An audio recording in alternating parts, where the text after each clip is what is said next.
Je m'appelle Brigitte et j'ai 68 ans.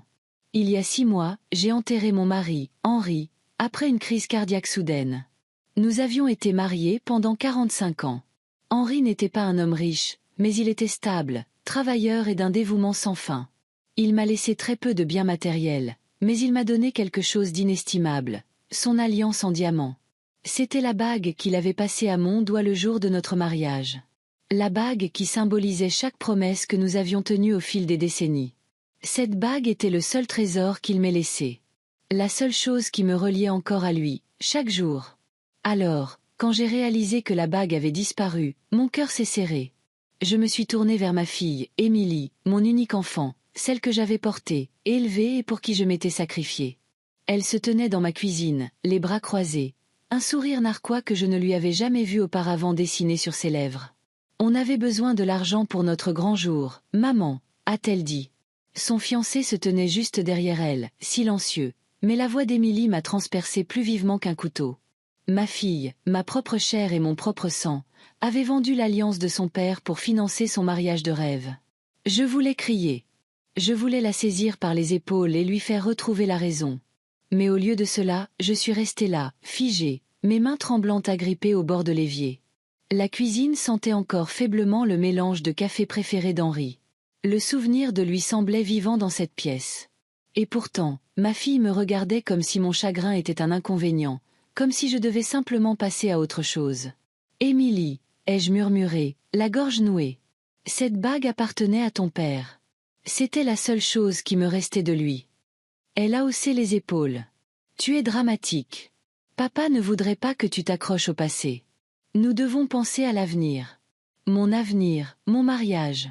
C'est ce qui compte maintenant. » La cruauté désinvolte de ces paroles m'a blessée plus profondément que n'importe quelle insulte. Henri avait fait des doubles journées pour acheter cette bague quand nous commencions à peine notre vie. Je me souvenais de la façon dont il tenait ma main, la glissant à mon doigt en me promettant l'éternité. Et maintenant, cette promesse était entre les mains d'un étranger, vendu à mon insu, sans mon consentement et sans la moindre trace de honte. Je voulais croire que j'avais mal compris. Mais c'est alors que le téléphone a sonné. J'ai répondu d'une voix tremblante, et à l'autre bout du fil se trouvait un homme qui s'est présenté comme Monsieur Bernard, le bijoutier de la rue Nationale. Sa voix était prudente, délibérée, presque apologétique. « Madame, dit-il, vous devez entendre ce que nous avons trouvé à l'intérieur de l'écrin. » Pendant un instant, je n'ai pas pu respirer. La bague était partie, mais l'écrin, la petite boîte de velours qu'Henri avait toujours gardée dans le tiroir supérieur de sa commode, n'était pas vide. Monsieur Bernard a expliqué que lorsqu'ils l'avaient examiné, ils avaient découvert quelque chose de caché, quelque chose qui semblait intentionnel. Il m'a demandé de passer à la boutique. Mon cœur battait à tout rompre dans ma poitrine. La trahison a un goût, amer et métallique, comme des pièces de monnaie sur la langue. À cet instant, je l'ai goûté pleinement pour la première fois. Ma propre fille m'avait volé, et pourtant, d'une manière ou d'une autre, la présence d'Henri persistait, murmurant d'outre-tombe à travers cette mystérieuse boîte. Je suis restée dans ma cuisine à regarder Émilie, qui avait déjà sorti son téléphone, faisant défiler l'écran comme si de rien n'était. « Tu le regretteras », ai-je dit doucement. Pas comme une menace, mais comme une vérité, car au fond de moi, quelque chose avait changé. Je n'étais plus la mère qui se pliait en quatre pour maintenir la paix, qui avalait les insultes et endurait la négligence en silence. J'étais la femme d'Henri. J'étais Brigitte Martin, et je n'avais pas dit mon dernier mot.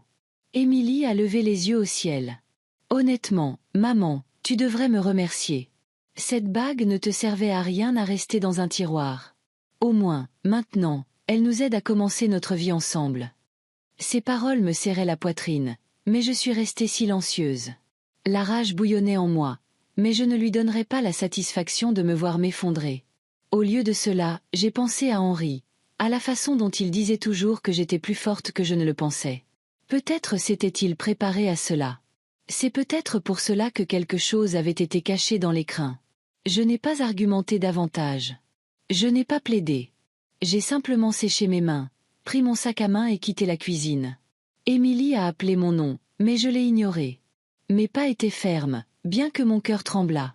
Si Henri m'avait laissé un dernier message, j'allais le trouver. La trahison d'un enfant ne ressemble à aucune autre blessure. Ce n'est pas la cruauté d'un étranger. C'est la cruauté de quelqu'un que vous avez autrefois bercé dans vos bras. Mais la trahison a aussi une façon d'allumer un feu. Et alors que je conduisais vers la bijouterie, je savais une chose avec certitude. Ce n'était que le commencement. Le jour où j'ai quitté la bijouterie, j'ai conduit jusqu'à la maison en silence. Les rues de Tours défilaient devant moi, mais tout à quoi je pouvais penser, c'était Henri. 45 ans de mariage, 45 ans de promesses, de genoux écorchés et de longues discussions nocturnes, de disputes et de pardons, d'élever notre unique fille ensemble. Il avait été un homme aux moyens modestes, mais il travaillait comme personne que je n'avais jamais connu. Pour acheter cette bague en diamant, il avait passé près d'1 an à faire des heures supplémentaires à l'usine. Il rentrait épuisé, les mains couvertes d'ampoules, mais ses yeux brillaient de fierté parce qu'il savait qu'il économisait pour un avenir qu'il voulait avec moi. Je me souviens encore de la nuit où il a passé cette bague à mon doigt. Nous étions dans une petite église entourée de notre famille. L'air de juin était collant et chaud. La voix d'Henri tremblait, non pas de nervosité, mais du poids de sa propre sincérité. Il a glissé la bague à ma main et a murmuré « C'est pour toujours, Brigitte. Je prendrai soin de toi jusqu'à mon dernier souffle. » Et il a tenu cette promesse. Même dans la mort, il avait laissé quelque chose derrière lui à l'intérieur de cette boîte de velours. Maintenant assise seule dans la cuisine, je fixais l'espace vide sur ma commode où la boîte se trouvait autrefois. La maison semblait insupportablement silencieuse. Le tic-tac de la vieille horloge sur le mur était trop fort. Le réfrigérateur bourdonnait, et chaque son me rappelait l'absence d'Henri. Au dîner, la chaise en face de la mienne était vide. L'endroit où il sirotait son café et me taquinait sur le fait que je salais trop la soupe. Ce silence m'oppressait comme un poids. La solitude a son propre son. C'est le bruit d'une fourchette qui racle une assiette sans personne pour répondre à votre question. C'est l'écho de vos propres pas dans un couloir où 2 personnes marchaient autrefois. Et c'est le son le plus cruel de tous, l'absence d'une voix que vous avez aimée pendant des décennies. J'ai essayé de me distraire en appelant de vieilles amies. Autrefois, j'avais un cercle de femmes de l'église, du club de lecture et du quartier. Mais ces derniers mois, leurs voix s'étaient faites plus distantes. Les conversations étaient plus courtes, les invitations moins nombreuses. Quand j'insistais, je recevais des excuses polies. Et puis un jour, j'ai entendu quelque chose qui m'a glacé jusqu'aux os. Ma voisine, Madame Dubois, m'a interpellée dans l'allée alors que je relevais le courrier. Elle a hésité, se balançant d'un pied sur l'autre. Finalement, elle a demandé doucement. « Brigitte, est-ce que tout va bien ? Émilie a mentionné que vous oubliez des choses ces derniers temps. Elle a dit que votre mémoire n'était plus ce qu'elle était. » Je me suis figée. L'enveloppe dans ma main a failli glisser au sol. Émilie racontait aux gens que je perdais la tête. J'ai souri faiblement à Madame Dubois, l'assurant que j'allais bien. Mais à l'intérieur, ma poitrine brûlait de colère. Cela expliquait pourquoi mes amies étaient devenues prudentes, pourquoi les voisins avaient commencé à me parler lentement, avec précaution, comme si je pouvais me briser. Ma fille ne se contentait pas de me voler. Elle construisait une histoire selon laquelle j'étais sénile, semant des graines de doute dans l'esprit de tout le monde autour de moi. Cette nuit-là, je me suis assise à la table de la cuisine, fixant l'ampoule vacillante au-dessus de moi. La tasse de café d'Henri était toujours sur l'étagère, celle avec le logo délavé du FC Tours. J'ai tracé son bord avec mon doigt et j'ai murmuré. « Tu le savais, n'est-ce pas, Henri ? Tu savais qu'Émilie ferait ça. » Les larmes ont brouillé ma vision, mais en dessous, il y avait quelque chose de plus fort. Je ne perdais pas la mémoire. Je n'étais pas faible. Je n'allais pas laisser Émilie écrire une histoire où j'étais la vieille femme fragile qui devait être gérée. Toute la vie d'Henri avait été consacrée à me protéger et à subvenir à mes besoins. Et maintenant, c'était à mon tour de protéger ce qu'il avait laissé derrière lui. Le lendemain matin, j'ai fait une petite promenade dans le quartier. L'air vif me mordait les joues et le ciel était lourd de nuages gris. Les gens me saluaient poliment, mais je voyais une lueur d'hésitation dans leurs yeux. La même hésitation que Madame Dubois avait montrée. Les chuchotements d'Émilie avaient fait leur travail. Dans leur esprit, j'étais déjà fragile, déjà à mi-chemin d'être placée dans un établissement. Mais je n'étais pas fragile. J'étais furieuse. J'ai repensé à Henri, à la façon dont il avait toujours cru en ma force. « Tu es plus solide que tu ne le penses », disait-il chaque fois que la vie nous mettait à terre. Je me suis répété ces mots en marchant, chaque pas plus assuré que le précédent. Si Émilie voulait convaincre le monde que je déclinais, alors je lui prouverais le contraire. Je prouverais à tout le monde et à moi-même que j'étais plus lucide que jamais. En rentrant chez moi, j'ai ouvert le tiroir où Henri gardait ses papiers. Mes doigts ont effleuré des dossiers soigneusement organisés, la preuve de sa nature méticuleuse. Quelque part dans tout cela, je savais que se trouvait la vérité qu'il avait laissée derrière lui. L'appel du bijoutier n'était que le début.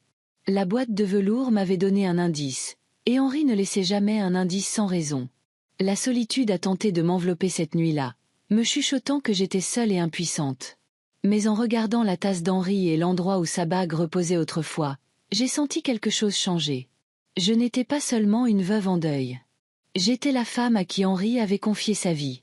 La femme qui avait enduré des décennies de sacrifices.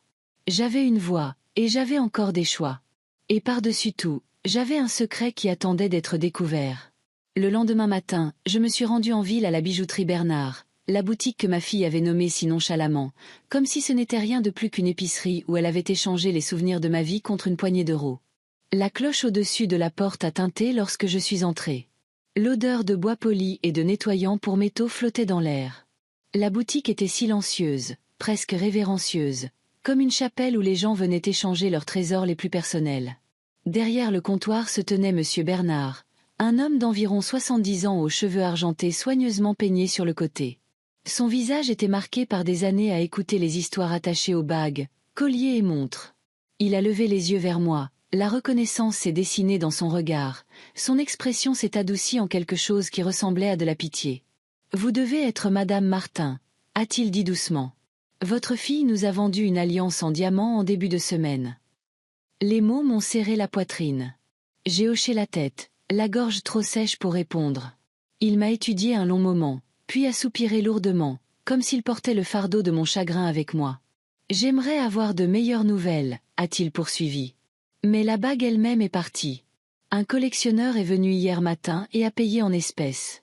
Elle a quitté la boutique avant même que je ne réalise l'histoire qui se cachait derrière. » Je me suis agrippée au bord du comptoir en verre, mes jointures blanchissant.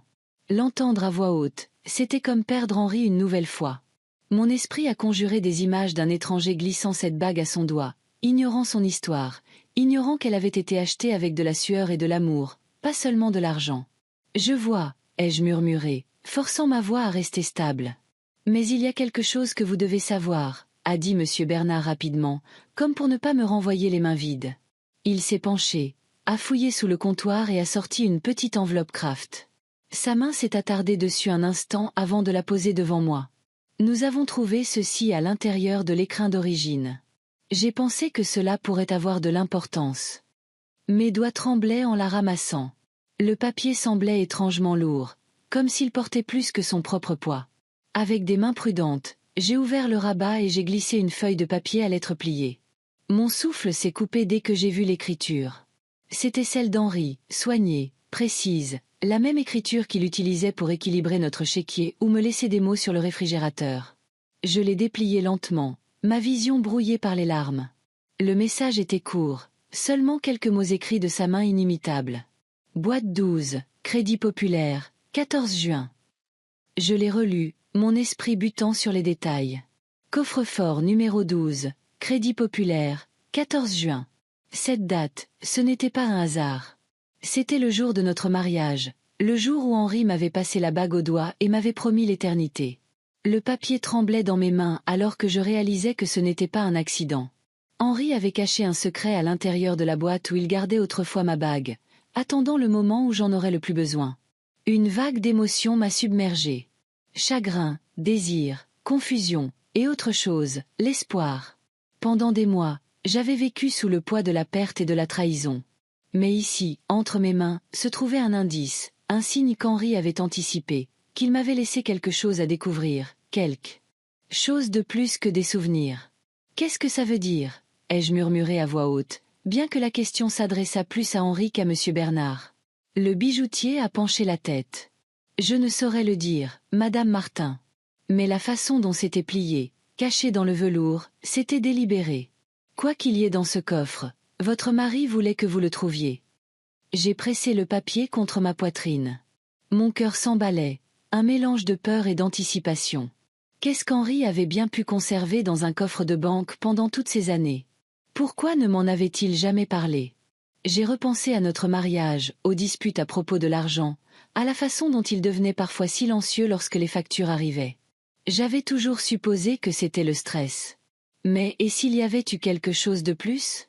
Et si Henri avait porté un secret, non par malveillance, mais par protection? Mes mains tremblaient en remettant l'enveloppe dans mon sac à main. Merci, ai-je dit doucement. Les yeux de Monsieur Bernard se sont attardés sur moi avec sympathie. Votre mari devait vous aimer beaucoup pour laisser un message comme celui-ci. J'ai dégluti difficilement, incapable de parler. Amour était un mot trop faible pour ce qu'Henri m'avait donné. Même d'outre-tombe, il me guidait encore, me protégeait encore d'un monde devenu soudainement hostile. Quand je suis ressortie dans la rue, l'air semblait plus froid, plus vif. Les voitures passaient en trombe, les klaxons retentissaient, mais tout semblait assourdi par le tumulte des pensées dans ma tête. La note brûlait dans mon sac à main, une exigence silencieuse que je découvre sa signification. En marchant vers ma voiture, je pouvais presque entendre la voix d'Henri dans ma mémoire. « Tu es plus forte que tu ne le penses, Brigitte. Plus forte que tu ne le crois. » C'est peut-être ce qu'il voulait dire. Peut-être savait-il qu'un jour viendrait où j'aurais besoin de puiser une force que je n'avais jamais exploitée auparavant. Et peut-être, juste peut-être, que ce coffre-fort était la clé pour survivre à ce qui m'attendait. Je me suis assise sur le siège du conducteur, agrippant le volant à deux mains, et j'ai laissé les larmes couler librement. Ma fille avait pris sa bague. Elle avait essayé de me dépouiller du dernier morceau de lui que je chérissais. Mais Henri, à sa manière tranquille et méthodique, m'avait laissé quelque chose de plus précieux que l'or ou les diamants. Un secret, un mystère, un chemin à suivre. Et je le suivrai. Cette nuit-là, je n'ai pas pu dormir. Assise à la fenêtre de ma chambre, la petite note d'Henri posée sur ma table de chevet, ces quelques mots résonnaient dans ma tête. Coffre-fort 12, Crédit Populaire, 14 sixième. Je retournais le papier encore et encore, traçant son écriture du bout du doigt. J'avais l'impression que sa main guidait la mienne. Le 14 juin. J'ai fermé les yeux et j'ai été transportée à cette journée d'été humide de 1976. J'étais une jeune mariée, nerveuse mais certaine. L'église sentait les lys et les bougies. La main d'Henri ne tremblait que légèrement lorsqu'il a glissé l'alliance en diamant à mon doigt. Sa voix était calme, mais la conviction dans ses paroles était inébranlable. C'est pour toujours, Brigitte. Ce sera toujours ma promesse envers toi. Le souvenir était si vif que je pouvais entendre la musique, sentir la chaleur de sa main et voir l'espoir dans ses yeux. J'ai serré la note contre ma poitrine. Henri avait lié l'indice directement à la date de notre mariage. Ce n'était pas une coïncidence. Il savait que je comprendrais. Il avait toujours marqué ce jour de manière que seul moi remarquais. En l'écrivant dans les marges des calendriers, en le griffonnant sur des reçus, en le notant dans les coins de ses registres. Même lorsque nous nous disputions, même lorsque la vie semblait lourde, il trouvait de petites façons de me rappeler le 14 juin. Maintenant, je réalisais qu'il avait laissé des miettes de pain tout au long du chemin, tissant notre date dans ses papiers, comme pour m'entraîner à voir des motifs que d'autres ignoraient. Cette pensée m'a rassurée. Je ne chassais pas des ombres.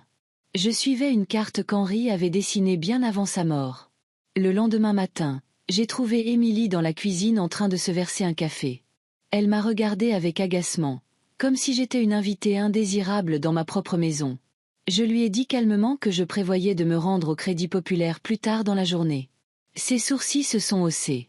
Pourquoi faire? J'ai posé la note sur le comptoir, sans la lui tendre. Ton père m'a laissé quelque chose. Un coffre-fort. Je dois voir ce qu'il y a à l'intérieur. Le rire d'Émilie était strident, méprisant. Maman, tu devrais te reposer, pas courir après de vieux bouts de papier. Papa est parti. Tu ne fais que te torturer. J'ai redressé les épaules. Ton père voulait que je trouve ça. Je lui dois, et je me dois à moi-même, de mener cela à bien. Ses yeux se sont rétrécis. Les mères de ton âge ne devraient pas s'occuper de choses compliquées comme ça. Tu devrais me laisser m'en charger. Je pouvais la sentir sonder, chercher à prendre le contrôle. Non, ai-je dit fermement. C'est entre ton père et moi. Émilie a soupiré théâtralement, remuant du sucre dans sa tasse. Fais comme tu veux. Mais ne t'attends pas à ce que ça signifie quelque chose. Parfois, les vieux hommes griffonnent des bêtises.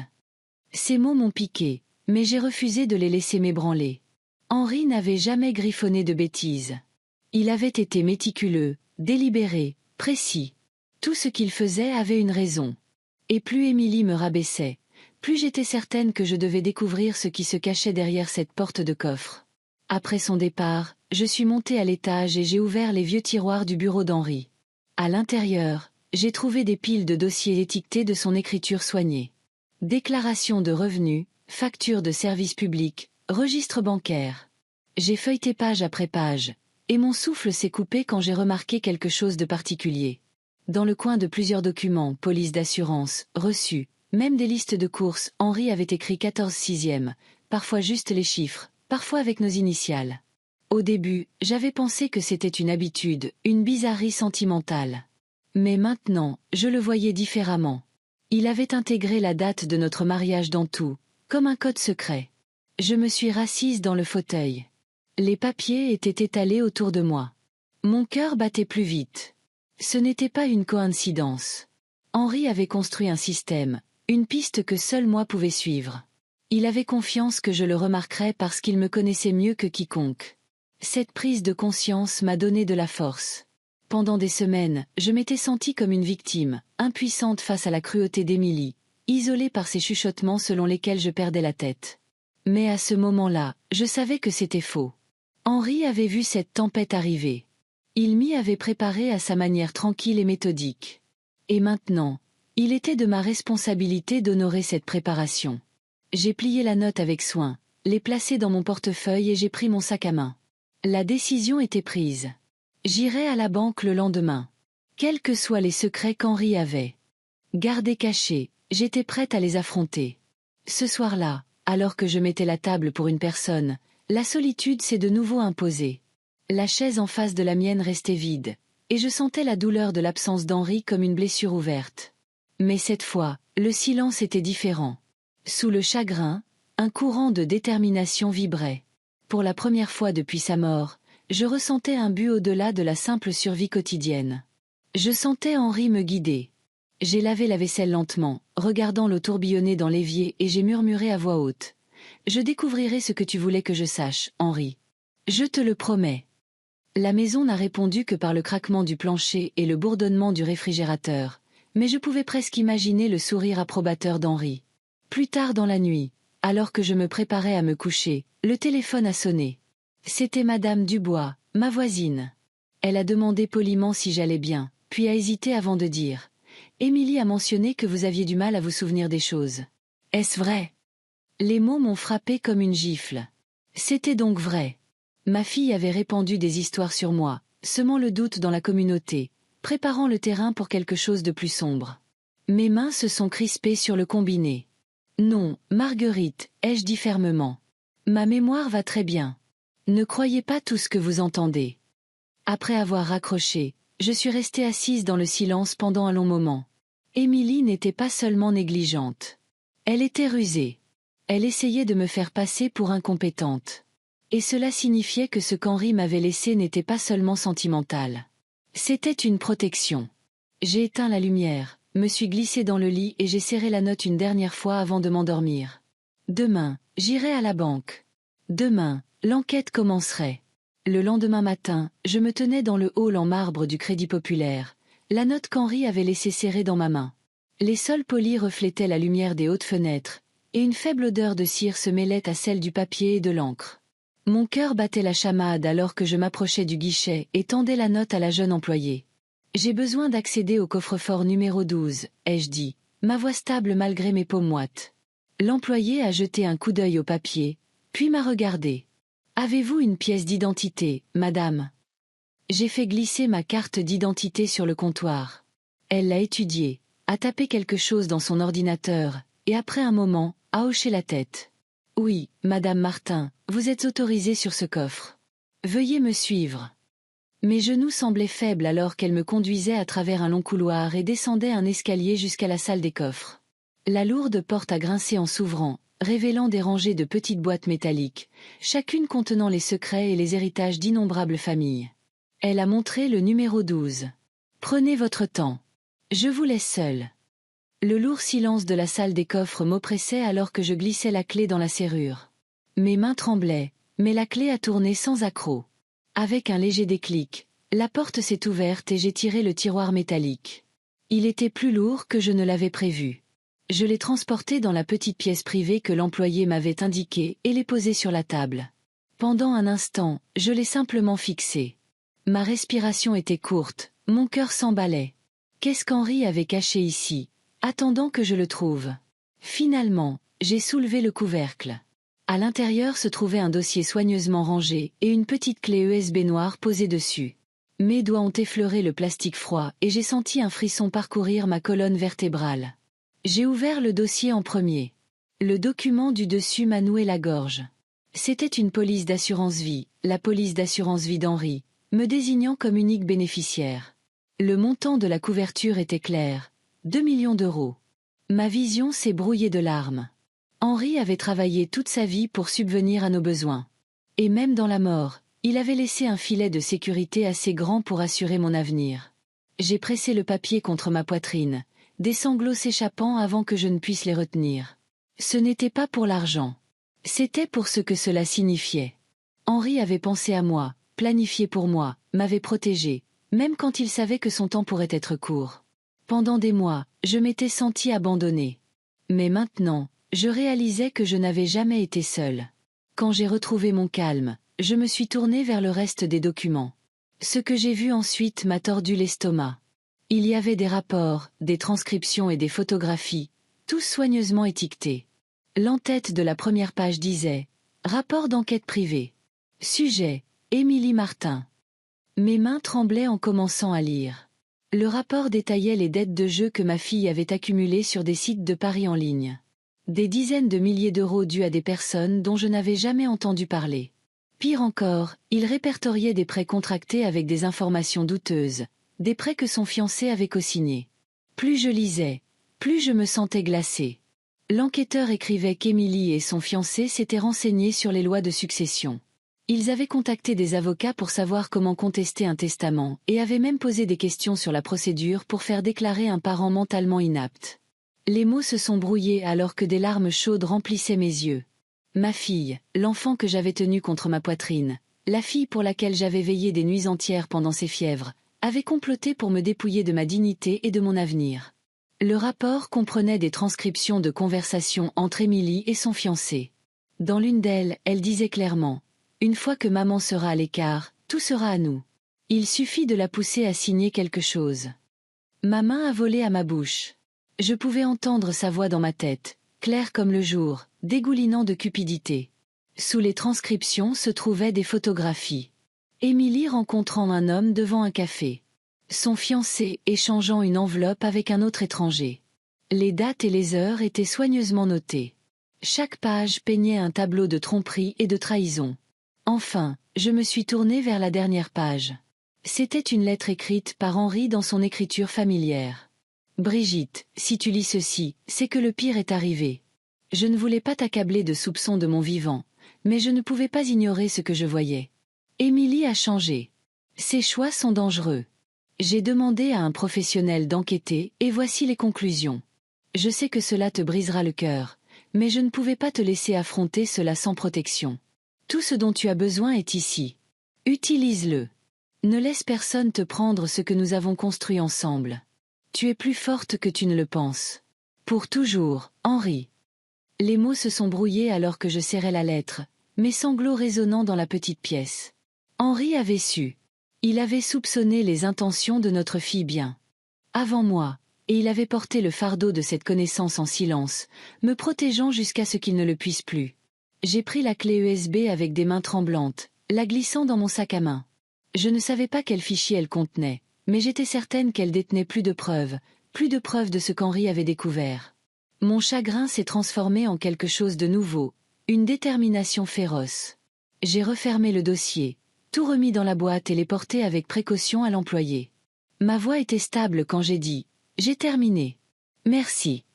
De retour dans ma voiture, je me suis assise sur le siège du conducteur, agrippant le volant, mes larmes séchant sur mes joues. Ma fille m'avait trahi d'une manière que je n'aurais jamais pu imaginer, mais mon mari m'avait armée de la vérité. J'ai murmuré dans la voiture silencieuse « Merci, Henri. Je ne gaspillerai pas ce que tu m'as donné. Je ne les laisserai pas gagner. » Pour la première fois depuis des mois, mon chagrin semblait plus léger. Il avait été remplacé par quelque chose de bien plus puissant. La résolution. Quand je suis rentrée de la banque, j'ai posé le dossier sur le vieux bureau d'Henri et je suis restée assise à regarder la petite clé USB noire. Elle avait l'air si ordinaire. Pourtant je savais qu'elle pouvait contenir les réponses à des questions que je ne savais même pas comment poser. Mes mains tremblaient en l'insérant dans mon ordinateur portable. Pendant un instant, l'écran est resté vide, et j'ai presque espéré qu'elle ne fonctionnerait pas. Mais ensuite, un dossier s'est ouvert et à l'intérieur se trouvaient des dizaines de fichiers audio, chacun étiqueté avec des dates qui s'étalaient sur la dernière année de la vie d'Henri. J'ai cliqué sur le premier. Le son a grésillé. Puis une voix que je connaissais mieux que la mienne a rempli la pièce. C'était Émilie. Une fois que maman sera dans un établissement, nous aurons le contrôle. Tout ce dont nous avons besoin, c'est de sa signature sur les papiers du mandat de protection future. Après ça, la maison est pratiquement vendue. Ces paroles m'ont poignardé comme de la glace. Je me suis figée, le souffle coupé. Elle avait l'air si désinvolte, si confiante, comme si elle discutait de la météo, et non de la vie de sa propre mère. Puis j'ai entendu son fiancé. Son ton était suave, presque répété. Exactement. Elle n'a pas besoin de tout cet espace de toute façon. Le marché est bon. On pourrait vendre rapidement et utiliser l'argent pour rembourser les prêts. Personne ne se poserait de questions. J'ai pressé une main sur ma bouche. Ils n'y pensaient pas seulement. Ils avaient un plan détaillé et sans cœur. J'ai cliqué sur un autre fichier. Celui-ci avait été enregistré quelques semaines seulement avant la mort d'Henri. La voix d'Émilie à nouveau, plus vive cette fois. Maman est têtue, mais elle vieillit. Si nous continuons à dire aux gens qu'elle est oublieuse, tout le monde finira par le croire. Une fois que l'histoire sera connue, il sera plus facile de convaincre le tribunal qu'elle ne peut pas gérer ses finances. Je me suis agrippée au bord du bureau jusqu'à ce que mes jointures blanchissent. C'était vrai. Les chuchotements des voisins, les questions prudentes des amis, tout cela prenait sens maintenant. Émilie avait empoisonné le puits, élaborant un récit selon lequel je perdais la tête, et j'avais été trop confiante pour le voir. L'enregistrement suivant m'a presque brisée. Émilie a ri légèrement et a dit « Papa a toujours gardé des dossiers sur tout. Je parie qu'il a un compte ou une police d'assurance cachée quelque part. Une fois que nous l'aurons trouvé, nous serons tranquilles. Maman ne saura même pas ce qui lui est arrivé. » Henri avait su. Il devait avoir entendu ces conversations lui-même. C'est pour cela qu'il avait agi, qu'il avait caché les preuves, qu'il avait écrit la note dans l'écrin. Il m'avait protégée alors même que j'étais aveugle à ce qui se passait sous mon propre toit. Les larmes ont coulé sur mon visage. Mais à côté de la tristesse, quelque chose d'autre s'est élevé. La force. Elle était faible au début, comme la lueur d'une allumette dans le noir. Mais à chaque mot que j'entendais, elle devenait plus brillante. Mon chagrin m'avait rendu vulnérable, mais Henri m'avait laissé des outils. Il savait que j'aurais besoin de preuves. J'ai écouté un autre fichier. Émilie encore, cette fois sa voix était froide. Elle est fragile. Si elle résiste, on peut toujours pousser plus fort. La stresser. La faire douter d'elle-même. Le plus tôt elle signe, le mieux ce sera. Le son du rire de son fiancé en accord m'a retourné l'estomac. Ma fille, la même fille dont Henri avait autrefois guidé la main alors qu'elle apprenait à écrire son nom. La fille dont j'avais bandé les genoux écorchés, dont j'avais essuyé les larmes, complotait pour me priver de mon indépendance et de ma dignité. Je me suis penchée en arrière dans le fauteuil, me couvrant le visage des deux mains. Les enregistrements se succédaient, chacun plus dévastateur que le précédent. Ils parlaient de vendre la maison, de diviser les profits, discutant même de la façon dont ils redécoreraient une fois que je serais partie. La douleur était insupportable, mais en dessous, je sentais un pouls régulier de défi. Ils pensaient que j'étais faible. Ils pensaient que l'âge m'avait rendue impuissante. Mais ils avaient tort. J'ai fermé le dossier et retiré la clé USB, la serrant dans ma main comme une arme. C'était plus que de la trahison. C'était une preuve, directe, indéniable, enregistrée de leur propre voix. Pendant des mois, j'avais dérivé, perdu dans le chagrin. Mais maintenant, je voyais clairement. Henri m'avait laissé cet arsenal de vérité, et je ne le gaspillerais pas. Je me suis levée lentement, essuyant mes larmes. La douleur dans ma poitrine était toujours là, mais elle s'était transformée. Ce n'était plus seulement du chagrin. C'était de la résolution. Émilie et son fiancé m'avaient sous-estimée. Ils ne voyaient qu'une veuve en deuil, isolée et vulnérable. Mais ce qu'il ne voyait pas, c'était la femme qu'Henri avait aimée et en qui il avait eu confiance. La femme qui s'était tenue à ses côtés pendant des décennies de difficultés. J'ai murmuré dans la pièce vide. Tu pensais pouvoir me faire taire, Émilie, mais la voix de ton père est plus forte que la tienne, et à travers lui, je retrouverai la mienne. J'ai soigneusement replacé la clé USB dans son étui, puis l'ai posée sur le bureau à côté de la tasse d'Henri. Mes larmes avaient séché, remplacées par quelque chose de vif et de clair. Les enregistrements n'étaient pas seulement la preuve de leur trahison. Ils étaient la clé de ma survie, les preuves dont j'avais besoin pour me défendre. En éteignant la lumière, j'ai aperçu mon reflet dans la fenêtre assombrie. Pour la première fois depuis des mois, je n'ai pas vu seulement une veuve en deuil. J'ai vu une combattante. 2 jours après avoir écouté les enregistrements, j'étais assise au bureau d'Henri, relisant les notes de l'enquêteur quand la sonnette a retenti. Les carillons aigus m'ont surprise, brisant le silence de la maison. À travers la fenêtre, j'ai vu 2 étrangers sur mon porche. L'une était une jeune femme en tailleur bleu marine portant une mallette en cuir, sa posture raide de confiance professionnelle. À côté d'elle se tenait un homme d'une 30aine d'années avec une tablette. Sous le bras. J'ai ouvert la porte avec prudence. La femme a souri, un sourire poli et répété. « Madame Martin ? Je suis Claire Lambert, avocate au cabinet Lambert et Associés. Voici mon associé, Daniel. » L'homme a fait un signe de tête polie. La voix de Claire s'est adoucie, comme si elle parlait à un enfant. « Nous sommes ici au nom de votre fille, Émilie. Elle s'inquiète pour votre bien-être. Elle a pensé qu'il serait utile que nous parlions de certaines options juridiques pour vous faciliter la vie. » Un frisson m'a parcouru, mais je me suis écartée et les ai laissés entrer. Ma cuisine avait toujours été un lieu de chaleur, mais maintenant elle me semblait envahie. Claire a posé sa mallette sur la table et l'a ouverte d'un déclic. Elle a fait glisser une pile de papier vers moi. Ces documents, a-t-elle expliqué doucement, accorderaient à Émilie un mandat de protection future. Ce n'est que temporaire, bien sûr, juste jusqu'à ce que vous vous sentiez de nouveau prête à gérer les choses vous-même. Elle s'occuperait de vos décisions financières, paierait les factures, s'assurerait que rien ne soit oublié. C'est vraiment juste un filet de sécurité. Son ton était gentil, presque apaisant, mais les mots portaient le même tranchant que j'avais entendu dans les enregistrements d'Émilie. Je me suis assise lentement, croisant les mains sur mes genoux. Donc, Émilie pense que je ne peux pas gérer mes propres affaires. Claire a hésité. Elle est simplement inquiète. Elle a mentionné que vous étiez sous beaucoup de stress depuis le décès de votre mari. Il est normal que les personnes de votre âge trouvent les questions financières accablantes. Les mots m'ont piqué, mais au lieu de réagir, je me suis penchée en arrière et l'ai étudié. J'avais appris quelque chose d'Henri. Le silence pouvait être puissant. Daniel s'est agité mal à l'aise, ses yeux passant de l'une à l'autre. Finalement, j'ai tendu la main sur le côté de la table et j'ai avancé le dossier qu'Henri m'avait laissé. Je l'ai ouvert et j'ai étalé plusieurs pages sur le bois. Des photos d'Émilie avec son fiancé, des transcriptions de conversations et des relevés de dettes qui atteignaient 6 chiffres. Claire a cligné des yeux, son masque professionnel glissant un instant. Daniel s'est penché plus près, ses yeux s'écarquillant en parcourant les documents. Ceci, ai-je dit calmement, ne sont pas les actions d'une fille inquiète du bien-être de sa mère. Ce sont les actions de quelqu'un qui a désespérément besoin d'argent, quelqu'un prêt à manipuler la vérité. Claire s'est raclé la gorge, retrouvant son sang-froid. « Madame Martin, nous ne pouvons pas nous prononcer sur la validité de ces papiers. »« Vous n'avez pas à le faire, » ai-je interrompu fermement. « Parce que je le peux. Je sais exactement ce qu'il signifie. Il signifie qu'Émilie et son fiancé sont noyés sous les dettes. Il signifie qu'ils ont prévu de vendre ma maison une fois qu'ils contrôleront ma signature.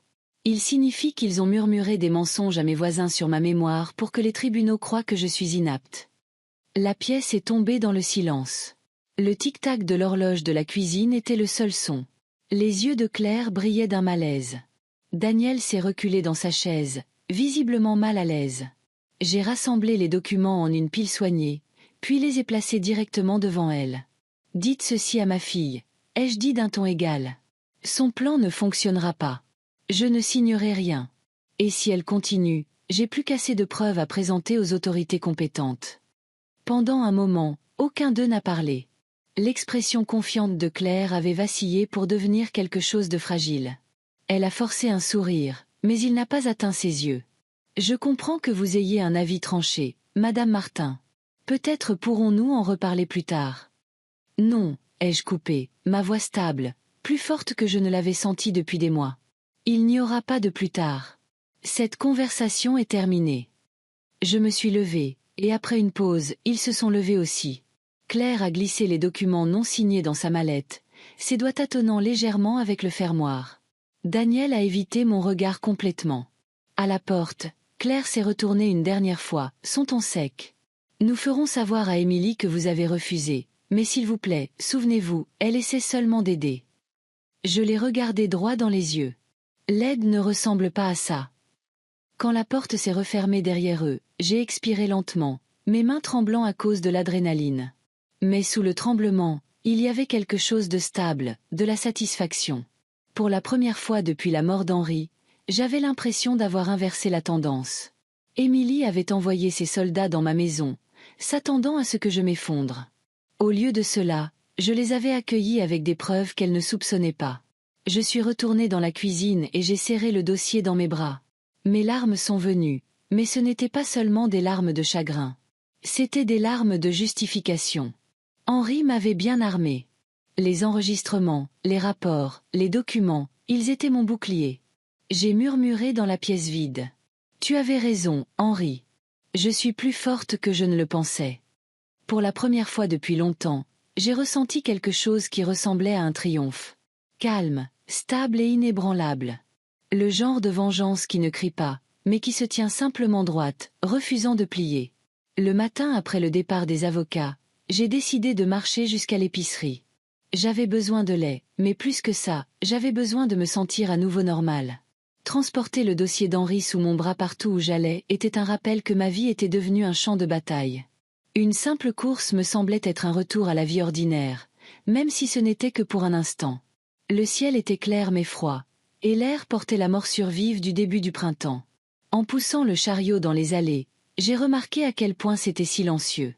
D'habitude, je croisais quelqu'un que je connaissais, une autre veuve de l'église, une vieille voisine, ou l'une des femmes de mon club de lecture. Mais cette fois, les visages familiers jetaient un coup d'œil dans ma direction puis regardaient rapidement ailleurs. J'ai aperçu Marguerite Dubois, qui avait été autrefois mon amie la plus proche dans le quartier.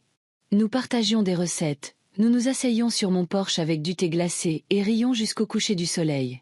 Quand elle m'a vu près du rayon des fruits et légumes, elle a tourné brusquement son chariot dans une autre allée sans même un bonjour. Ma poitrine s'est serrée. Je l'ai rattrapée près du rayon des produits laitiers. « Marguerite, ai-je dit doucement.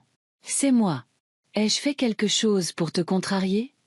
Elle a hésité, les yeux fuyant vers le sol. « Brigitte, ce n'est pas ça. C'est juste que, eh bien, Émilie a mentionné que vous aviez des difficultés ces derniers temps, que vous oubliez des choses, que vous vous répétiez. Je ne voulais pas vous mettre dans l'embarras. » Ces paroles m'ont coupé plus profondément que n'importe quel couteau. « Ce n'est pas vrai, ai-je murmuré, mais elle m'a adressé un sourire étrange, le genre de sourire que les gens arborent quand ils essaient d'être polis, puis s'est excusée et s'est éloignée à la hâte. Je suis restée figée au milieu de l'allée, agrippant la poignée de mon chariot. Ça arrivait. Les chuchotements que j'avais soupçonnés n'étaient plus de simples soupçons. Émilie avait semé des mensonges sur moi avec soin, de manière stratégique, jusqu'à ce que même mes amis les plus proches doutent de mon esprit. Au moment où j'ai atteint la caisse, je pouvais sentir les regards. Le caissier, un jeune homme que je connaissais depuis qu'il était enfant, m'a parlé lentement, surarticulant chaque mot comme si j'étais malentendante. Quand je lui ai tendu ma carte, son regard s'est attardé juste assez longtemps pour que je réalise qu'il avait lui aussi entendu les rumeurs. En transportant les sacs jusqu'à ma voiture, j'ai senti le poids de l'isolement plus lourd que les provisions.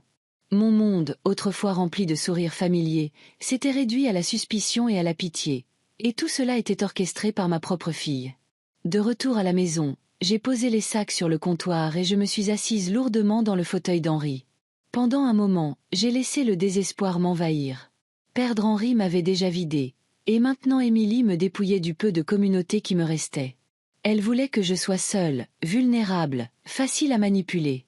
Mais alors que j'étais assise là, mes yeux sont tombés sur le dossier d'Henri, les piles soignées de preuves et la clé USB posée dessus. J'ai tendu la main et j'ai touché les papiers. Et quelque chose s'est raffermi en moi. Henri avait su que cela arriverait. Il avait su que la cupidité de notre fille la transformerait en quelqu'un que je reconnaissais à peine. C'est pourquoi il s'était préparé. C'est pourquoi il m'avait laissé des preuves qu'aucune rumeur ne pouvait effacer. J'ai essuyé mes larmes et j'ai redressé le dos. Henri, ai-je murmuré, tu m'as donné tout ce dont j'ai besoin. Je n'aurai plus peur. Je me suis levée et j'ai rangé les courses dans le garde-manger, chaque pas plus ferme que le précédent. Si Émilie voulait me faire taire, elle serait déçue. Je ne m'effondrerais pas sous ses mensonges. J'avais la vérité de mon côté, et la vérité était plus forte que les commérages. Plus tard dans la soirée, j'ai reçu un appel d'une autre femme de l'église. Sa voix était prudente, hésitante. « Brigitte, certains d'entre nous s'inquiètent. Émilie dit que vous oubliez des détails importants, que vous laissez même la cuisinière allumée.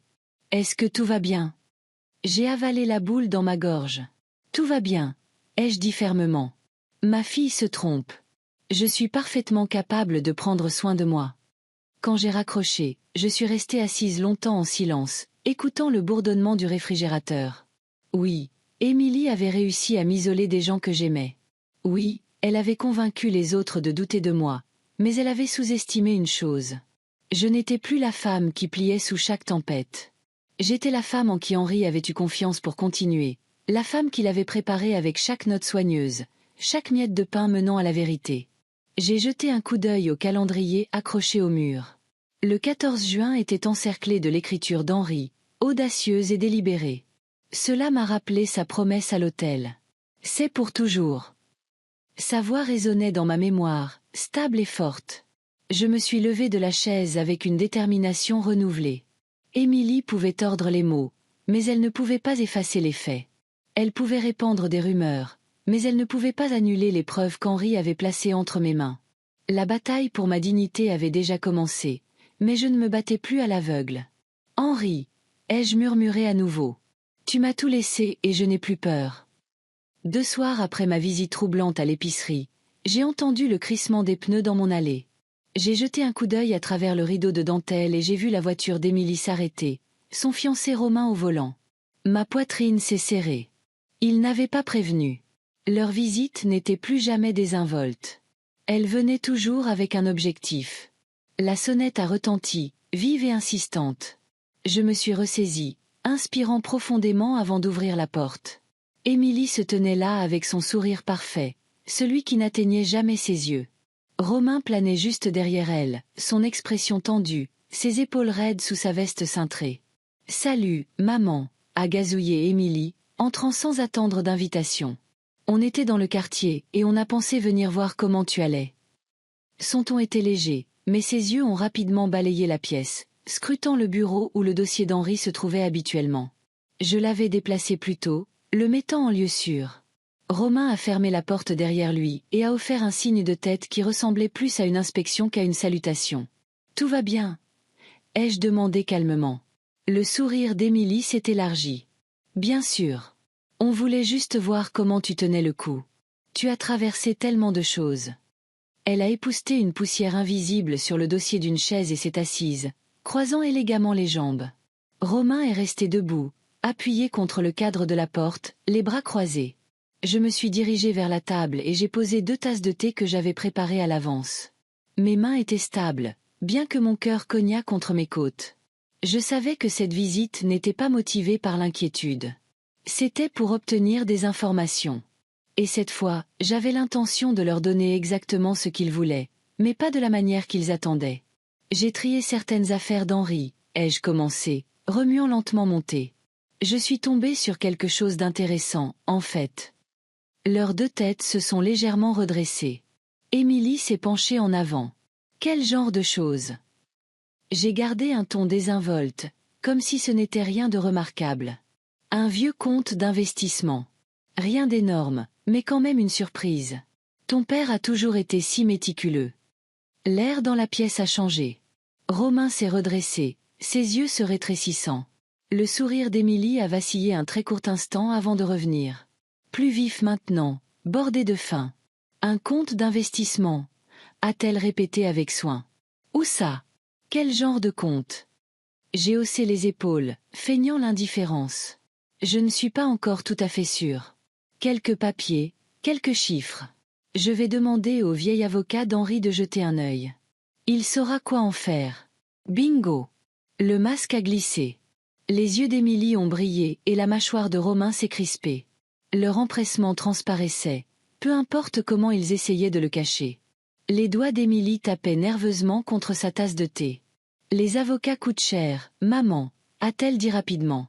Tu ne devrais pas gaspiller d'argent là-dedans. Romain est doué avec les chiffres. On pourrait jeter un œil pour toi. Romain a hoché la tête, sa voix basse et stable. Ça t'éviterait beaucoup de tracas. Montre-nous simplement ce que tu as trouvé et nous nous en occuperons. Pas besoin de compliquer les choses. J'ai souri faiblement, sirotant mon thé. Merci, mais je préférerais faire les choses correctement. Henri faisait confiance à son avocat. Moi aussi. Les lèvres d'Émilie se sont pincées en une ligne fine. Maman, tu rends les choses plus difficiles qu'elles ne doivent l'être. Si tu as trouvé quelque chose, nous devrions le savoir. Cela pourrait nous concerner tous. Ces paroles m'ont piqué, mais j'ai gardé un visage composé. Cela me concerne, Émilie.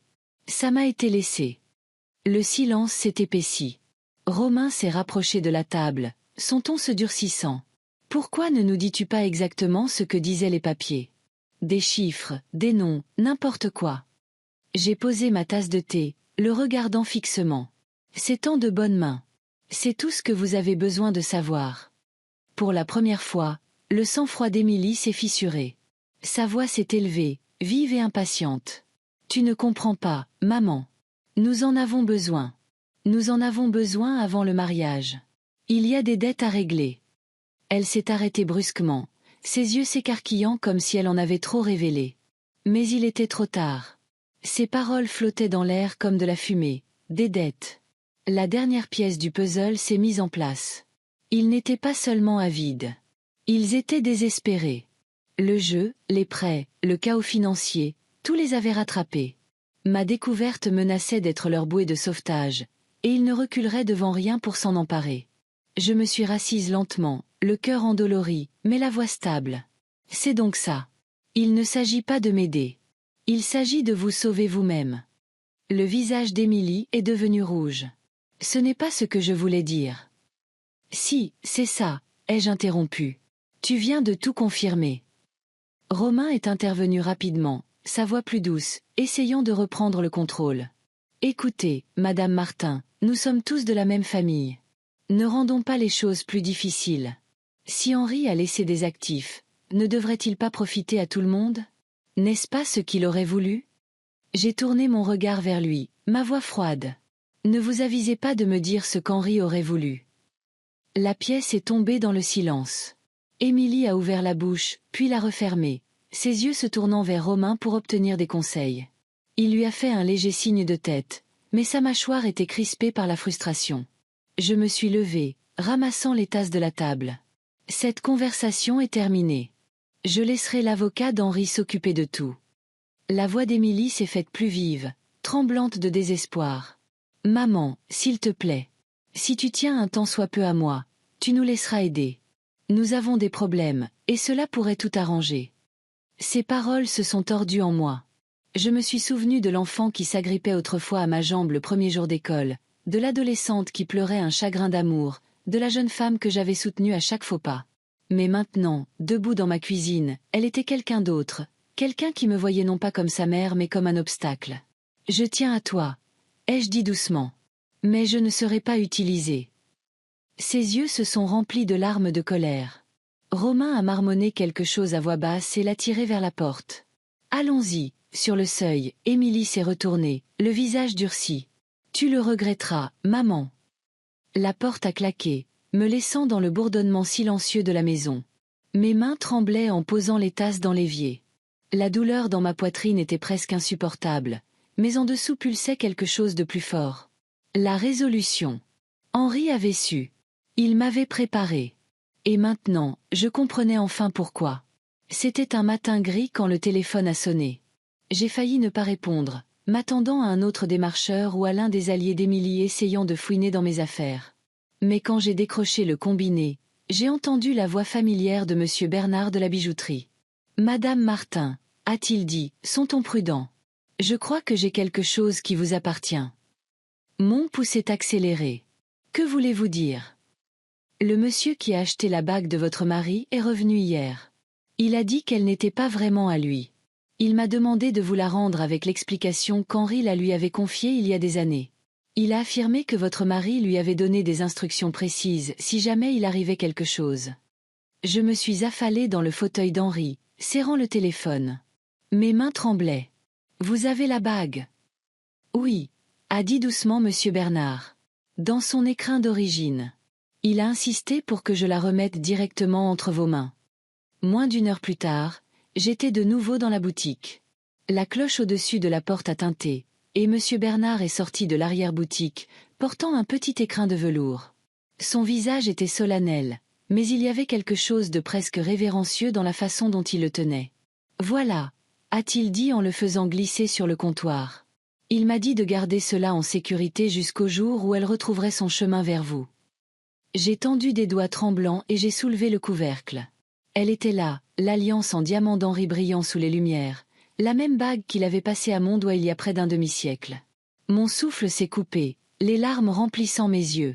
C'était comme si un morceau de lui m'était revenu, comme si les années entre ce moment et aujourd'hui s'étaient effondrées en cet unique instant fragile.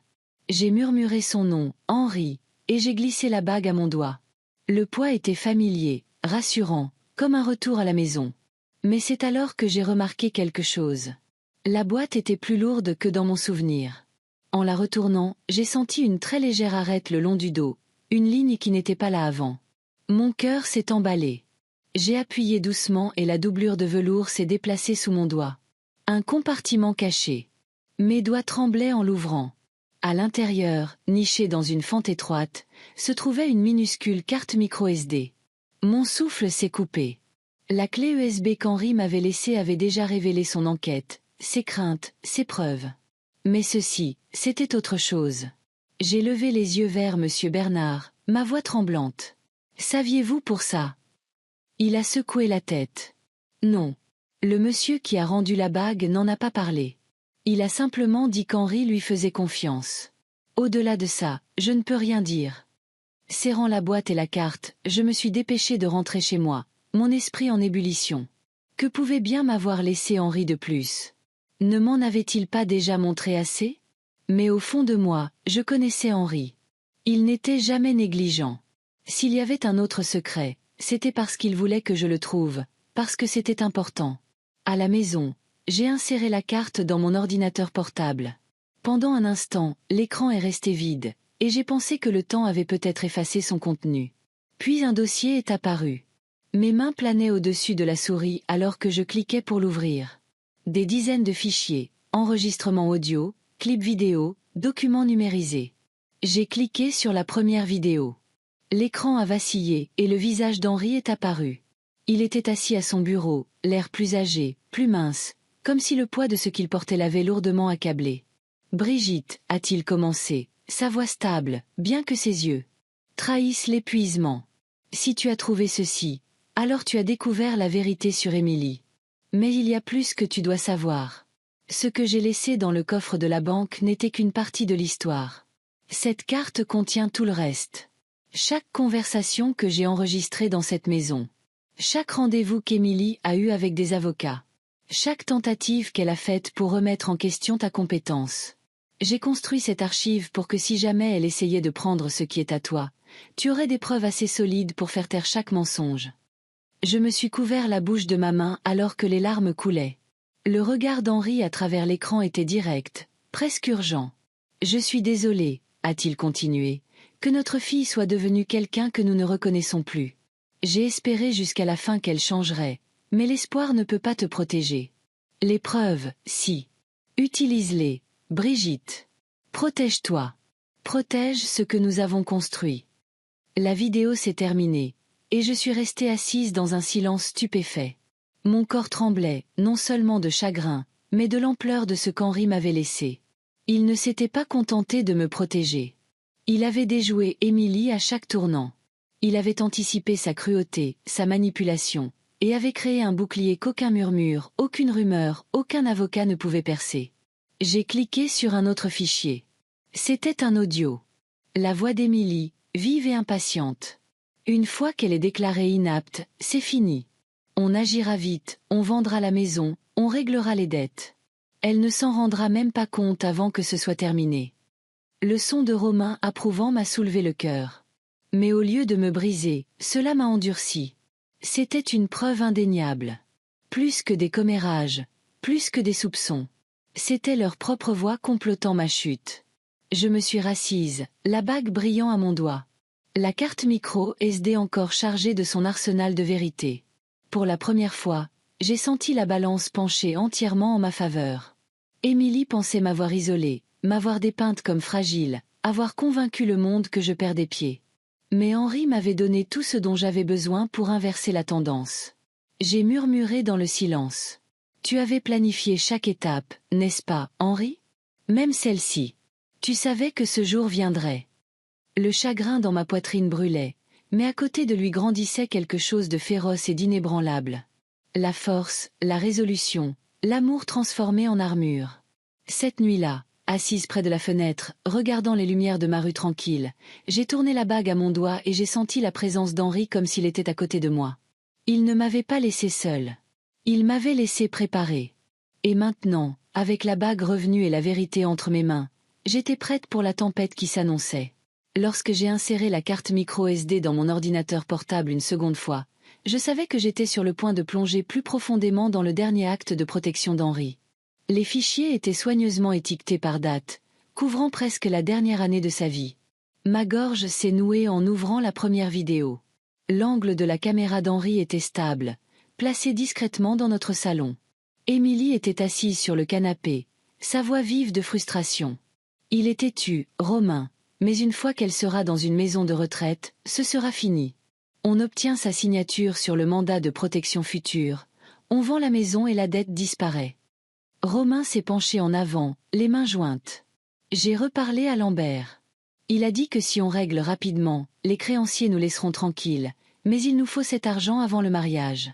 Sans ça, on est fichu. L'image de ma fille parlant si froidement de moi me serrait la poitrine. Mais il était impossible de nier la clarté de leurs paroles. Ce n'était pas un malentendu. C'était un complot, délibéré et cruel. J'ai cliqué sur un autre fichier. Cette fois, la caméra les a capturés dans ma cuisine. Ma cuisine, riant pendant que je dormais à l'étage. Émilie s'est versé un verre de vin, son ton moqueur. Elle ne remarque même pas la moitié du temps. On va juste continuer à dire à tout le monde qu'elle oublie des choses, et le temps qu'elle s'en rende compte, les papiers seront déjà signés. Romain a gloussé, lui déposant un baiser sur la tempe. On habitera dans cette maison d'ici l'été. Mes mains tremblaient en mettant la vidéo en pause. La trahison était insupportable, mais sous la douleur brûlait quelque chose de plus stable. La justification. Ils s'étaient révélés de leur propre voix, dans ma propre maison, enregistrée par la prévoyance d'Henri. J'ai ouvert un fichier audio daté de quelques semaines seulement avant la mort d'Henri. La voix de Romain était tendue d'anxiété. Si on ne paie pas le bookmaker ce mois-ci, il viendra me chercher. On a besoin de la maison de Brigitte, Émilie. C'est la seule issue. Émilie a soupiré, son ton exaspéré. Alors, pousse-la plus fort. Papa est parti. Elle est toute seule maintenant. Elle finira par céder. Bingo! Une preuve au-delà des rumeurs ou des soupçons. Leur désespoir était mis à nu, et Henri avait capté chaque mot. J'ai rassemblé le dossier, la clé USB et la carte micro SD dans une seule enveloppe. Ma prochaine étape était claire. Henri avait un jour mentionné avoir engagé un détective privé lorsqu'il était devenu méfiant. J'ai trouvé la carte de visite glissée à l'arrière du dossier. Thomas Chen, enquêteur agréé. Mes doigts ont composé le numéro avant que je ne puisse douter de moi-même. Le téléphone a sonné 2 fois, puis une voix masculine calme a répondu. Thomas Chen à l'appareil. C'est Brigitte Martin, ai-je dit doucement. La veuve d'Henri. Il a travaillé avec vous avant de décéder. Il y a eu une pause, puis une reconnaissance chaleureuse. Madame Martin, oui. Henri m'avait dit que vous pourriez appeler un jour. Avez-vous les documents qu'il vous a laissés? Oui, ai-je dit, ma voix plus stable que je ne l'aurais cru. Tout. Apportez-les à mon bureau, a-t-il répondu. Et Brigitte, ce que vous tenez n'est pas seulement sentimental, c'est une protection. Le lendemain matin, j'étais assise en face de lui dans un bureau élégant du centre-ville. Son costume sombre était impeccable, ses yeux vifs mais bienveillants. Je lui ai tendu l'enveloppe, mon cœur battant la chamade alors qu'il commençait à examiner les fichiers. Il a cliqué sur les enregistrements méthodiquement, sa mâchoire se crispant à chaque nouvelle révélation. Quand il a finalement levé les yeux, son expression était sombre mais certaine. « Madame Martin, c'est plus que suffisant. Ces enregistrements sont recevables. Ils sont horodatés, identifient clairement Émilie et son fiancé, et établissent l'intention de vous frauder. Aucun juge ne remettra en question votre compétence avec des preuves comme celle-ci. En fait, cela pourrait ouvrir la porte à des poursuites pénales, complot, fraude financière, voire abus de faiblesse. » Mon souffle s'est coupé. L'entendre dit à voix haute rendait le poids de la situation réelle. Donc, elle ne peut pas m'emmener au tribunal et prétendre que je suis inapte. Il a secoué la tête fermement. Pas avec ça. C'est un bouclier, Brigitte. Une forteresse. Henri devait savoir exactement ce qu'il faisait quand il a monté ce dossier. Il n'a pas seulement protégé vos finances. Il a protégé votre dignité. J'ai pressé une main sur ma poitrine, les larmes montant à mes yeux. Pendant des mois, je m'étais sentie dépouillée de tout. Mon mari, l'amour de ma fille, même ma réputation auprès des voisins. Mais ici, dans ces fichiers, se trouvait la preuve que je n'étais pas faible, pas délirante, pas seule. Monsieur Chen a fait glisser l'enveloppe sur le bureau. Gardez ces copies en lieu sûr. Je préparerai des duplicata et les soumettrai à mes contacts juridiques. Si Émilie ou son fiancé tentent quoi que ce soit, nous mettrons fin à leurs agissements avant qu'ils ne commencent. J'ai hoché la tête, agrippant l'enveloppe comme si ma vie en dépendait. Henri disait toujours que j'étais plus forte que je ne le savais. Il avait raison, n'est-ce pas? Un léger sourire a étiré ses lèvres. Il savait que vous auriez besoin qu'on vous le rappelle. C'est pour ça qu'il vous a laissé ça. En retournant à ma voiture, le bruit de la ville bourdonnait autour de moi. Mais à l'intérieur, je ressentais un calme étrange. La peur qui m'avait suivi pendant des mois commençait à se dissiper. Émilie pouvait répandre des rumeurs. Elle pouvait m'isoler. Elle pouvait même envoyer des avocats à ma porte. Mais elle ne pouvait pas effacer la vérité d'Henri. En démarrant le moteur, j'ai jeté un coup d'œil à la bague qui brillait maintenant à mon doigt. Sous son poids, je sentais la présence à la fois de l'amour et de la justice. Henri s'était battu pour moi, même en silence, et maintenant, je poursuivrais ce combat. Pour la première fois depuis longtemps, je croyais que je pouvais gagner. Le palais de justice sentait légèrement le papier et le vernis. Le genre d'odeur qui s'accroche aux endroits où les décisions façonnent des vies. J'ai franchi les lourdes portes doubles la tête haute, le dossier de preuve d'Henri solidement niché sous mon bras. Mes genoux tremblaient sous ma robe, mais j'ai continué d'avancer. Chaque pas résonnait contre le sol en marbre comme une déclaration silencieuse. Je n'ai pas peur. À l'intérieur de la salle d'audience, Émilie était assise à la table du demandeur, Romain à ses côtés. Son avocate, la même jeune femme qui était venue chez moi, brassait des papiers avec une confiance forcée.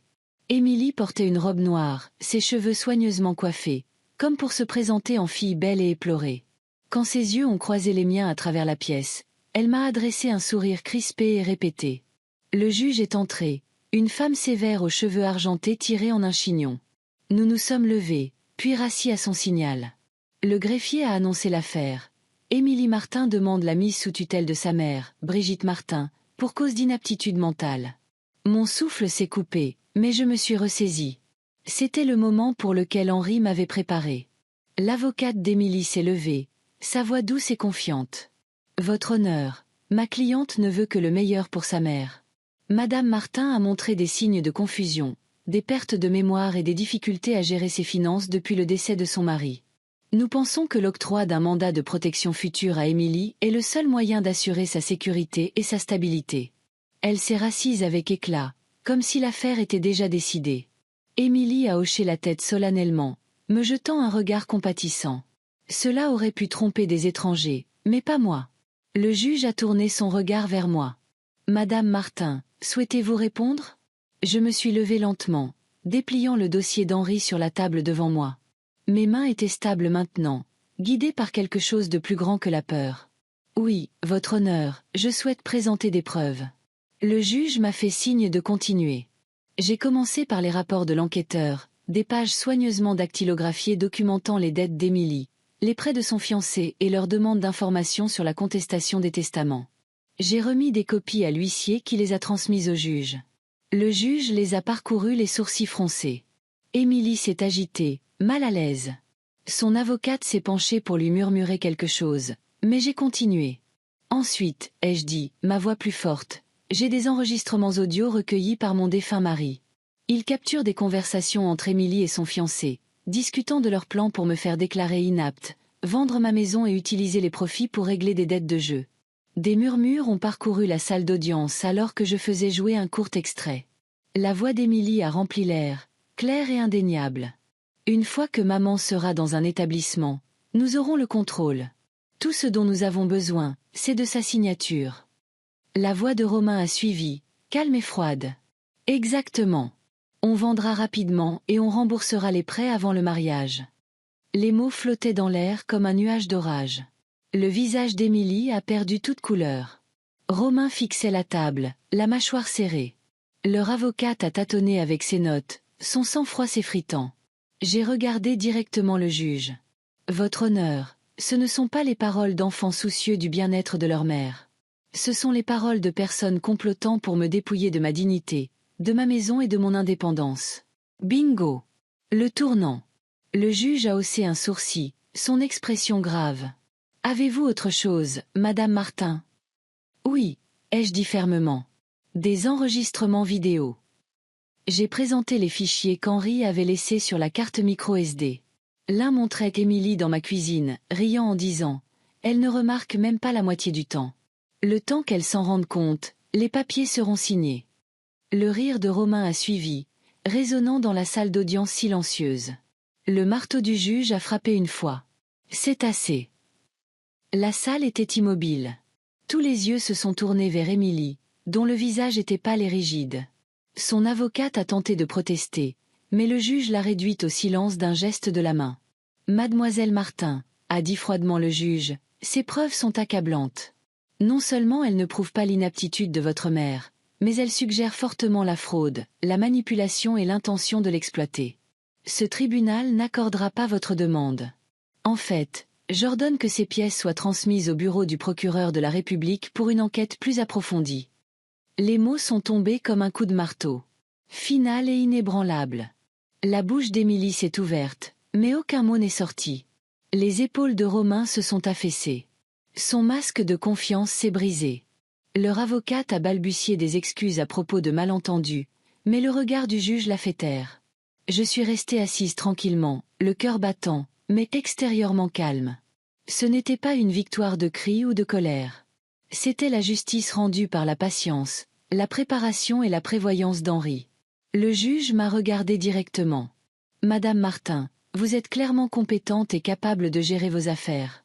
Ce tribunal vous félicite pour votre sang-froid et la rigueur de votre présentation. » Les larmes ont rempli mes yeux, mais j'ai gardé la tête haute. « Merci, votre honneur. » Lorsque la séance s'est terminée, j'ai rassemblé mon dossier et j'ai glissé dans ma paume la bague qu'Henri m'avait donnée. Je suis passée devant Émilie sans un mot. Elle m'a regardée avec un mélange de rage et de honte, sa façade soigneusement construite s'effondrant. Dehors, le soleil a percé les nuages, réchauffant mon visage. Pour la première fois depuis des mois, je me sentais vraiment libre. Non pas parce qu'Émilie avait été vaincue, mais parce que je m'étais prouvé à moi-même et au monde que je n'étais pas impuissante. La vengeance silencieuse d'Henri était devenue la mienne aussi. Nous avions gagné, non avec fureur, mais avec la vérité. En descendant les marches du palais de justice, j'ai murmuré « On l'a fait, Henri. On l'a fait ensemble. » Les semaines qui ont suivi l'audience au tribunal ont été comme une bouffée d'air frais après une tempête. Pour la première fois depuis des mois, je me suis réveillée sans que l'angoisse ne me pèse sur la poitrine. Les nouvelles ont circulé rapidement dans notre petite communauté. Émilie et Romain faisaient l'objet d'une enquête pour fraude financière. Leurs créanciers, autrefois cachés dans l'ombre, les cernaient maintenant ouvertement. Chaque coup à leur porte n'était plus une opportunité mais un règlement de compte. J'aurais dû ne ressentir que de l'amertume, mais au lieu de cela, j'ai ressenti une libération. Henri m'avait toujours appris que la vengeance est vaine si elle ne se transforme pas en quelque chose de plus grand. Il ne m'avait pas seulement laissé une protection, mais une possibilité. La police d'assurance 2 millions d'euros destinée à ma sécurité reposait comme une bénédiction silencieuse sur mon compte. Je savais que je pouvais vivre confortablement pour le reste de mes jours. Mais le confort seul ne suffisait pas. Un matin, alors que je sirotais un thé près de la fenêtre, j'ai réalisé ce qu'Henri aurait voulu. Il croyait en l'éducation, en l'aide aux autres pour sortir des difficultés. C'est pourquoi il faisait des heures supplémentaires quand Émilie était jeune, pourquoi il économisait des centimes même quand nous avions peu de choses. Mes mains tremblaient légèrement lorsque j'ai appelé la fondation de l'université locale. À la fin de la semaine, les papiers étaient signés, la bourse d'études Henri et Brigitte Martin, dédiée à aider les étudiants de première génération qui, comme nous autrefois, avaient des rêves plus grands que leur compte en banque. Le jour de la cérémonie d'inauguration est arrivé. Je portais une robe bleu marine qu'Henri avait toujours aimée, avec la broche en perles qu'il m'avait offerte pour notre 30e anniversaire. Debout à côté de la plaque gravée, j'ai senti sa présence, stable et rassurante. Les lettres en laiton brillaient, bourse d'études Henri et Brigitte Martin, parce que chaque rêve mérite une chance. Les larmes me piquaient les yeux alors que je murmurais « Henri, tu as toujours pensé à mon avenir. Et maintenant, je choisis de transformer ton amour en un héritage. » La vie a commencé à s'installer dans de nouveaux rythmes. Je suis retournée au déjeuner de l'église, aux réunions du club de lecture et aux rassemblements de quartier. Au début, les gens étaient prudents, mais ensuite les excuses sont venues, hésitantes mais sincères. Marguerite Dubois m'a pris la main un après-midi devant la bibliothèque. « Brigitte, je suis tellement désolée. J'ai cru ce qu'Émilie disait sur ta mémoire. J'aurais dû te faire confiance. » J'ai serré sa main doucement. Nous voulons tous croire le meilleur de nos enfants. Je ne t'en veux pas. Ses yeux se sont remplis de soulagement, et j'ai senti le pont entre nous commencer à se reconstruire. Lentement, l'isolement qu'Émilie avait construit autour de moi s'est dissous, remplacé par une communauté prête à voir la vérité. Mais le moment le plus inattendu est arrivé un soir tranquille. La sonnette a retenti alors que je préparais le dîner. Quand j'ai ouvert la porte, une jeune femme se tenait là, serrant nerveusement son sac à main. Elle ne pouvait pas avoir plus de 20 ans.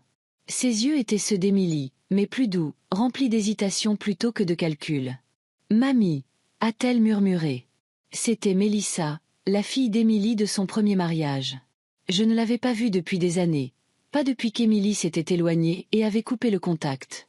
Je me suis écartée rapidement. « Mélissa, entre, ma chérie. » Elle s'est assise à la table de la cuisine, se tordant les mains. « Je sais ce que maman a fait.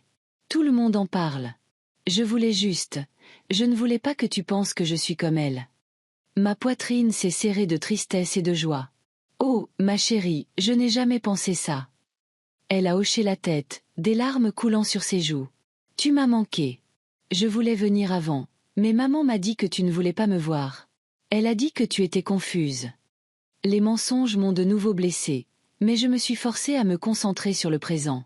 J'ai tendu la main sur la table et j'ai pris la sienne. « Mélissa, je n'ai jamais cessé de vouloir te voir. Pas un seul jour. » Elle a éclaté en sanglots et je l'ai prise dans mes bras. Pour la première fois depuis si longtemps, ma maison résonnait du son de la famille. Non pas de la trahison, mais de la réconciliation. Cette nuit-là, après le départ de Mélissa, avec la promesse de visite hebdomadaire, je me suis assise dans le salon, la bague qu'Henri m'avait donnée reposant sur mon doigt. J'ai étudié son éclat, les minuscules compartiments cachés qui avaient autrefois porté des secrets maintenant révélés. Ce n'était plus un fardeau. C'était comme un flambeau que je devais porter.